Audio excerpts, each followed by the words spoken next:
It's 10:30, and since we are going to have a very, very packed schedule for this particular keynote session with 4 prominent speakers, so we like to keep all the time possible for their talk. We're going to start right away. I'm Jenny Su from Taiwan, and it's a great pleasure to work with Jordan in this session. And Jordan, a few words? Is it on now?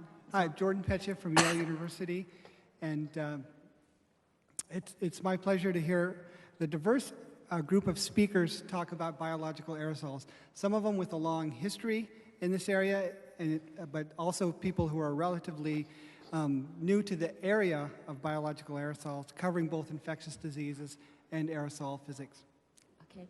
Our speaker, Professor Lydia Morawska, today comes to us from Queensland University of Technology. Lydia needs very, very little introduction for all of us here in this field, with a very established career in both research and the contribution to the society. Along with all the title at the university, she is also now associate editor for the Journal of Science of Total Environment. Lydia will be speaking on source and exposure to indoor particulate matter. Lydia? Good morning, everyone. Thank you, Hugo Lee and his team for inviting me to give this presentation and, in fact, for organizing this wonderful event. I'll be talking about particulate matter, which is a very complex and difficult pollutant of many sources, many characteristics, and many factors affecting it. So we need to somehow narrow down the discussion, and the 3 topics which we, in a way, agreed that I will talk about are this: indoor and outdoor relationship, and in particular the impact of outdoor particulate matter on indoors, household fuel pollution, stove emissions, and a little bit about bioaerosols. Now, each of these 3 topics is a big area as well, which could be a subject for a separate presentation. Therefore, even with this, I will have to be very brief. So what I'll do, rather than go into the details of any of this, I will try to paint a big picture where I see things are going, as big picture as I can see. Starting with the first one, impact of outdoor, and in fact, a little bit of the second one, you can't really get any bigger than when looking at the global burden of disease. Global burden of disease studies published in 2012 as a special issue by Lancet ranked 67 risk factors in 21 regions of the world, 291 diseases and injuries. Now, what's very interesting, if you look at this list, among the top 10 of the risks are 2 related to our field. Household air pollution. This is in places when solid fuels, biomass burning takes place. But number 9 is ambient particulate matter. And this is despite the fact that we spend majority of our time, 90%, 80% indoors. Still, ambient particulate matter has such a big impact. The specific diseases contributing to both of these are respiratory and cardiovascular, mortality and morbidity, and cancer. Let's look at a slightly different picture. We can look at each individual region of the world, each individual country. Looking at the region where we are now, we are not surprised to see that ambient particulate matter in this part of the world has much higher prominence. It's number 4, where we see images like this very frequently in the media, and those who live here experience them. So this is not surprising that ambient particulate matter is so high. Household air pollution stays as number 5, implying that solid fuel burning is a very, very important factor still in China. Now, let's look a little bit about the process through which this assessment came specifically in the field of indoor and outdoor air pollution. There were, in fact, 4 factors related to this field. In relation to ambient air pollution, we had ambient particulate matter and ozone, but ozone ranked much below ambient particulate matter at position 24. Indoors, in addition to household air pollution, smoking, including secondhand smoke. And here, as I said, it is solid fuels, coal, wood, charcoal, and so on, which are the main reasons for this. I'll talk a little bit more about household air pollution in a moment, but I'll focus now about the ambient pollution. So the question here is, why these 2 ambient pollutants? Why specifically particulate matter, PM2.5, and ozone? We know that there's a whole list of pollutants which have been linked to risk, which have standards, guidelines. So why just these 2 pollutants? Why not CO, CO2, NO2, and so on? This is related to, in a way, proxies for ambient air pollution. The problem is that, as we know very well, ambient air pollution, as well as indoor air pollution, is a dynamic mixture of many, many pollutants, in fact, thousands of them. Therefore, as a mix, it is a risk, and therefore, for example, it has been pronounced as carcinogen group 1. So how to characterize a risk to ambient air pollution, to which specific pollutants? So what was done in the global burden of disease, that these two particular pollutants, PM2.5 and ozone, were chosen as proxies for ambient air pollution. And the reasons for this was because they are very different in their origins and behavior, and the spatial, seasonal, and temporal patterns are very different. But firstly, they have to meet very stringent criteria to be included in the process. We want to talk more about ozone, not just because it's not the topic of this presentation, since we are talking about particulate matter, but because of the significantly higher importance of PM2.5.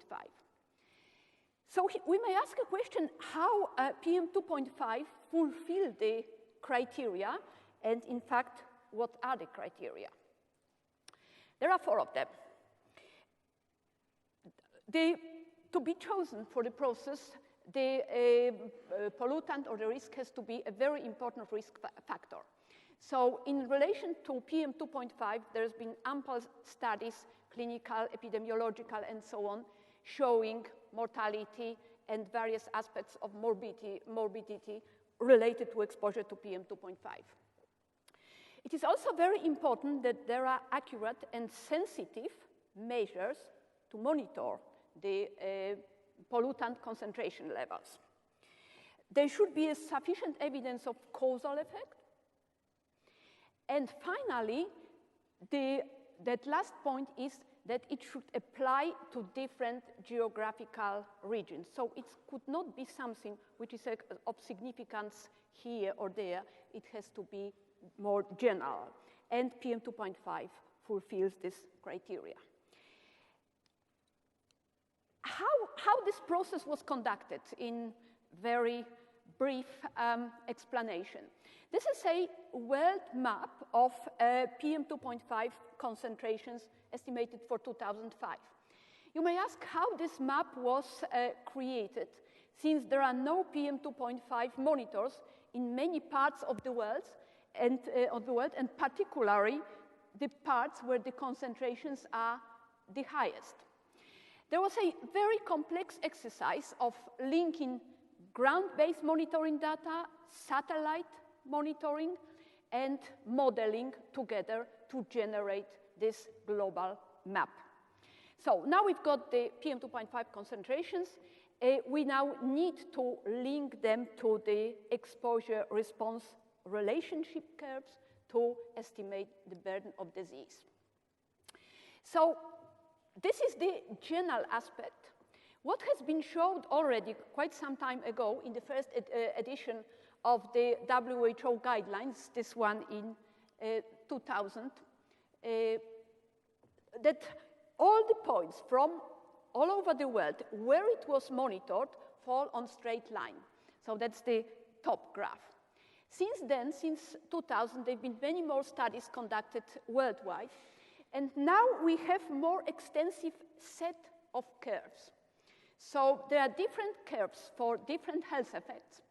As you can see here from these graphs, I've chosen just these two, acute lower respiratory infections, infants, and ischemic heart disease. What you can see that these two curves are not straight lines, but they are not straight lines because now they extend much better into higher concentrations as well as lower concentrations. So at both these ends, the behavior or the shape of the curves are a bit different. Anyway, availability of these curves together with the map for world map for PM2.5 allows calculation of the global burden of disease to PM2.5. Now, an interesting point here is it is easier to do this for outdoor air. For indoor air, satellites, for example, will not help us to derive concentrations around the world. Now, there's something fundamental which needs to be mentioned about the process. In the GBD approach, there were two assumptions made. That non-ambient particulate matter, the indoor concentrations, which means contributed from indoor sources, are not relevant. And also that the ambient concentrations represent the actual personal exposure. Is this accurate? Well, we know that there are indoor sources, so we know that it is not quite accurate. But the significance of this is that despite this not being accurate and not including the indoor exposure from indoor sources, the estimate and the correlations are so good. This implies the huge significance of outdoor air and ambient particulate matter. There was an interesting exercise conducted by a group in Europe, which looked at the exposure and the impacts and high and low concentrations. What I'm presenting slowly here, it's a part of the table from this specific document. So we are focused on PM2.5. The second column is the WHO guideline value, annual.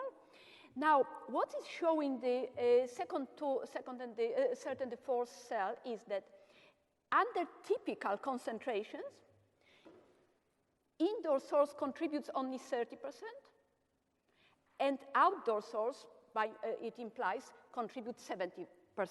So it does not contradict what the GBD process came up with, but nevertheless shows that there could and should be some adjustment. However, there's slightly different or significantly different situation when we look at the high end of concentrations. When the indoor concentrations are very high at the high end, like we see there 100 to 300, it is then the indoor sources which contribute significantly to the exposures. And these situations are not really taken into account by the GBD process. Now, just to you may be curious what's below. There's the rest of this table, and I'm not going to talk about because there are assessments of other indoor pollutants. So staying with PM2.5, there was this summary generated in the same report. And what's showed here, DALI, Disability Adjusted Life Years, which is a measure of years of life lost together with life years of lived with disability. And we have two parts of this bar diagram. The red, which is contribution from all indoor sources, and the blue, which is contributed to indoor exposures, but from outdoor sources. And as you can see, this is done for all the European Union countries. So from this assessment, we can see that indoor exposures are important, but still the prominence of the outdoor contribution.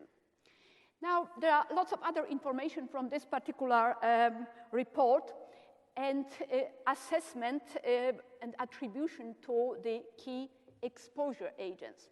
So if you look at this pie diagram, you can see that the biggest, the most prominent are combustion particles.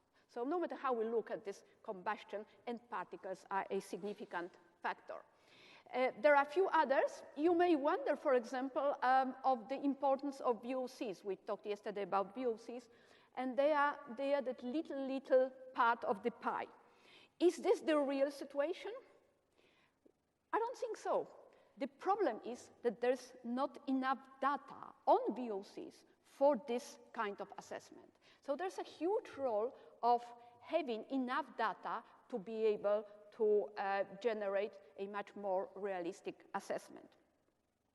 Another way of looking at this is the attribution to key sources of exposure. And again, here, if you look at the biggest part of the pie is the ambient air. So we cannot, as indoor air community, we cannot say that we are only interested in indoor sources and exposures relating to indoor sources. Ambient air, in most of the cases, still is the most important factor. We've already mentioned a few aspects about household air pollution. This is really a different world of exposures and concentrations. In environments like this, PM10 concentration can easily go above 1 milligram, and number concentration of particles above 10 to the fifth. There's been assessed that household air pollution contributed globally to 4.3 million deaths in 2012. So it is huge. It is really huge. It is mainly specifically related to developing countries, but not only. There's lots of solid fuels used for different reasons in many developed countries.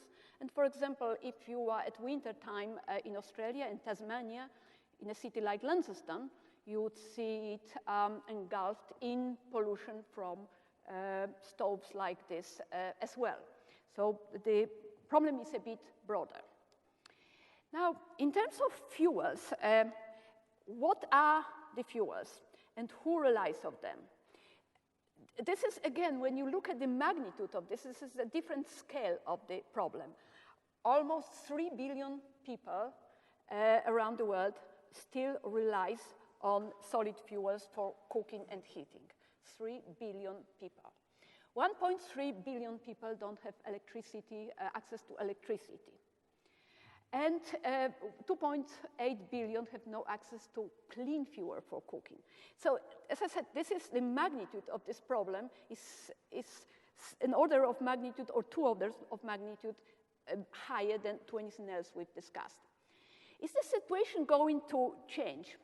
If you look at these trends of fuel, solid fuel use in different countries and regions across time, well, it's good to see that these curves decrease, showing the decrease in fuel use.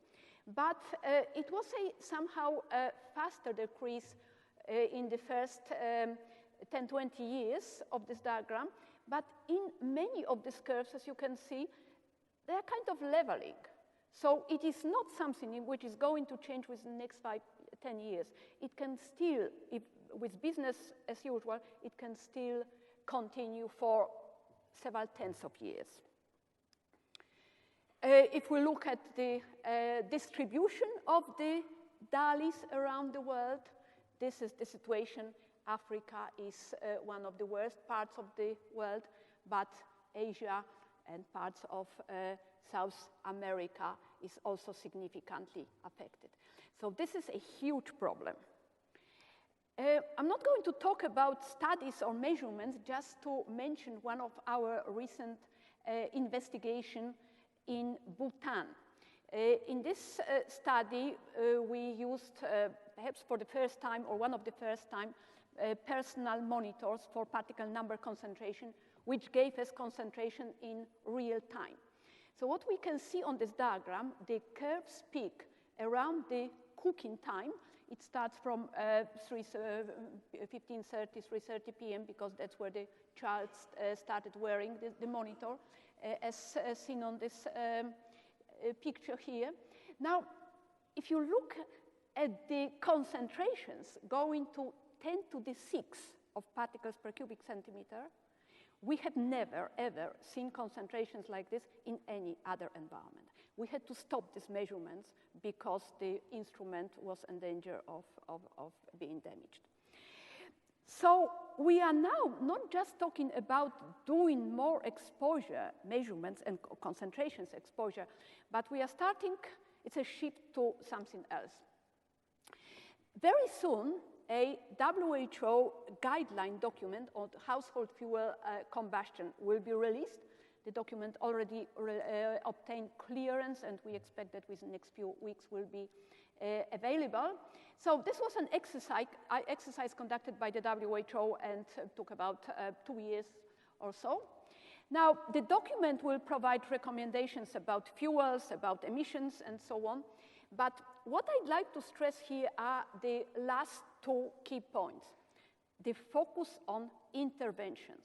So it is not just monitoring concentrations or exposures, it is interventions.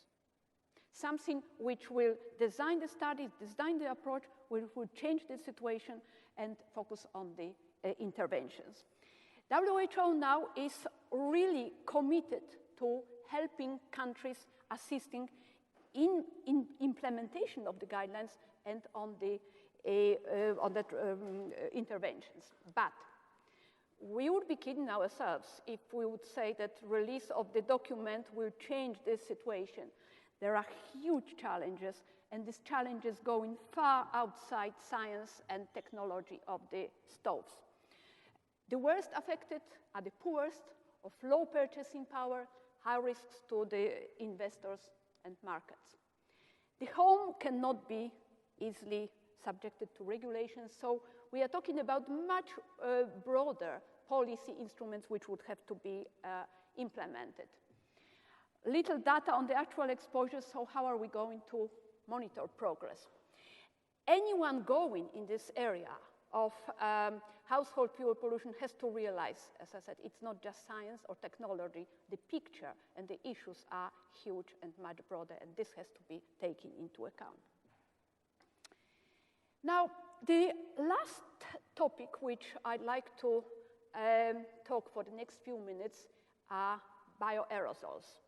Fungi, viruses, bacteria, another big field, which will be discussed later by the next speakers as well. What I'd like to present here is what is the state of understanding and quantification of not just bioaerosols, but link between bioaerosols and exposure. I will start with something which is, in a way, quicker to and easier to summarize with fungi. In 2009, the WHO released this document on a guideline documents on dampness and mold. This is a qualitative document linking dampness to mold, but not providing any numerical guidance on anything. And this document followed the document which never saw the light of the day. The only WHO document in which I was involved, which was never finished, conducted around 2002, which aimed initially at quantitative approach. This proved to be impossible. So this one is only qualitative. But I can see now seedlings, after about 5 or 6 years, nothing happening in this field, I can now see seedlings coming and people talking again that we need reference levels of fungi and other bioaerosols, and our dream would be to have exposure-response relationship.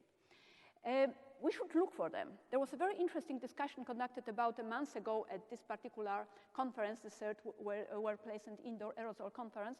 Very heated discussion, and interestingly, it is more the aerosol scientists that clinicians bringing this point, but at the end there was that consensus that perhaps something could be done.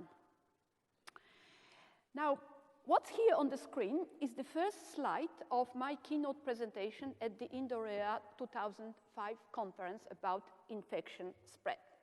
These two quotes from 1945 and 2002 stating the status quo of understanding of the mechanism of airborne infection.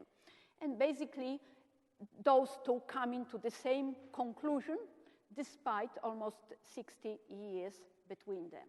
We still don't understand the mechanisms. Now, 12 years passed from that second quote. Would the next quote, if there was a review, came up to a different conclusion? No, the conclusion most likely would be the same. We still don't know enough. Obviously, there's been lots, in particular after SARS, there's been lots and lots of studies taking place and bringing together different elements of this jigsaw puzzle. So like this one in Amoy Gardens, retrospective studies show that it was airborne infection. There were studies on airplanes, in offices. However, all of this it is modeling. None of the studies really was able to directly link, show cause and effect. But I think that this is not the biggest problem. The biggest problem is something else. The biggest problem is the denial that airborne infection can in fact take place. And I'm not talking here about those few agents like tuberculosis, which is accepted that it's spread by airborne. It is about other bioaerosols, for example, and in particular influenza.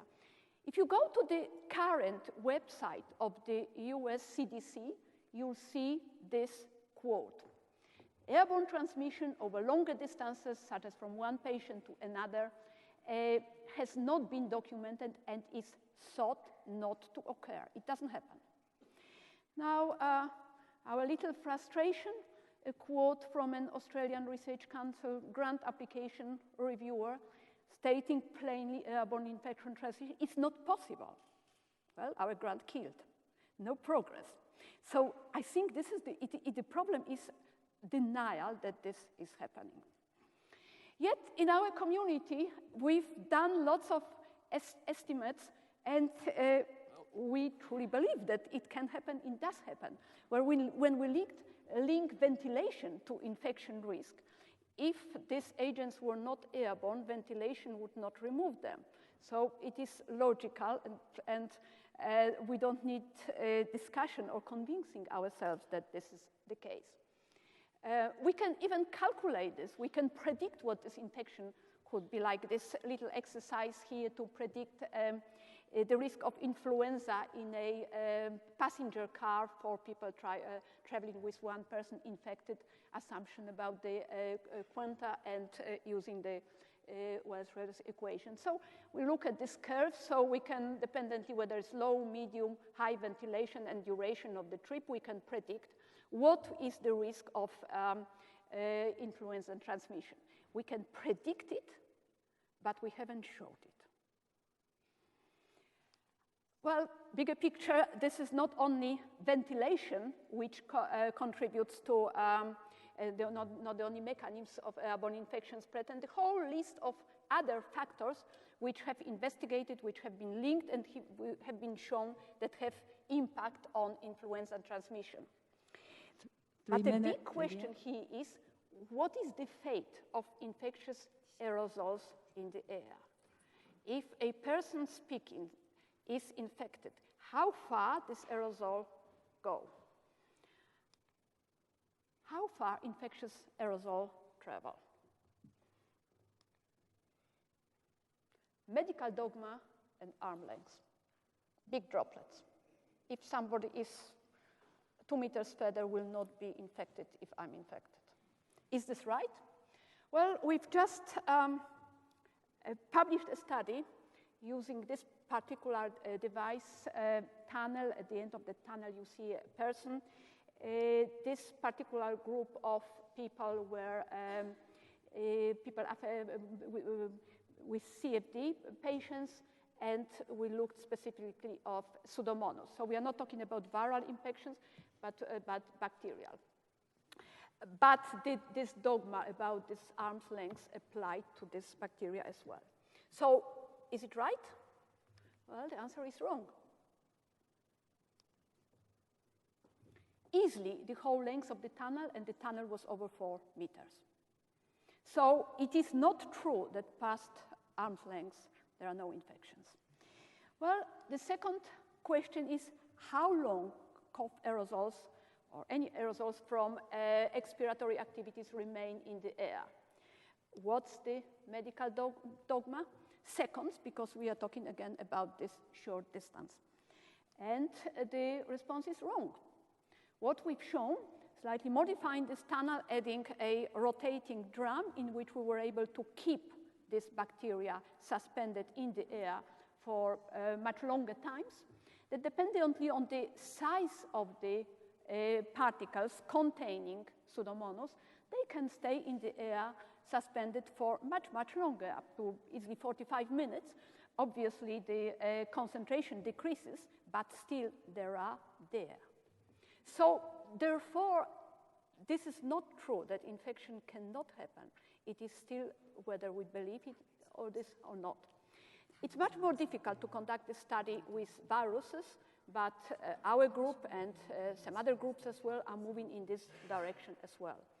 But as I said, it's not just science which has to change here. Maybe another minute?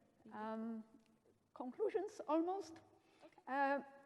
This is a summary slide from Healthy Buildings 2012, 2 years ago, which was conducted on the specific topic on infection spread.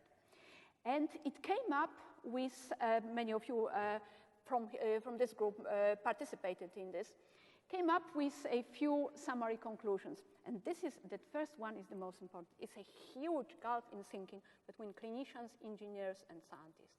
And this is something which needs to change. There is big support for significance or aerial infection spread, and also some other aspect, the role of environment contamination, and specifically the ventilation, duct cleaning.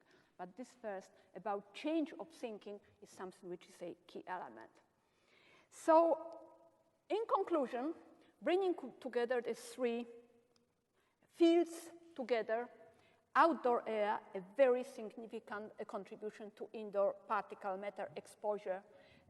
And if we don't take into account, again, we are looking only a very small part of the pictures. We are indoor air people, as some of us call themselves, but we have to look at the outdoor particles. Household air pollution focus on interventions, not only exposure or concentrations monitoring, interventions. And indoor bioaerosols, fungi, will we ever agree on any quantitative approach in relation to viruses and bacteria? And again, I'm stressing, I'm not talking about those bioaerosols under which is consensus, like tuberculosis. More science of their fate in the air is needed, but also the change in the mindset about their role in infection transmission. So with this, I'll thank you for your attention, and just wanted to bring to your attention this conference in Barcelona on these topics of aerosols indoors. Thank you very much.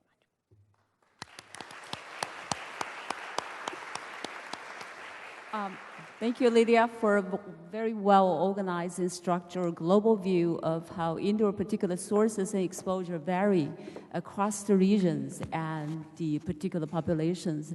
I think that by ending of offering the importance and challenge to understanding bioaerosol, which I think sets a perfect preambles and stage for the next few talks in this keynote. And thank you. Another round for Professor Morawska.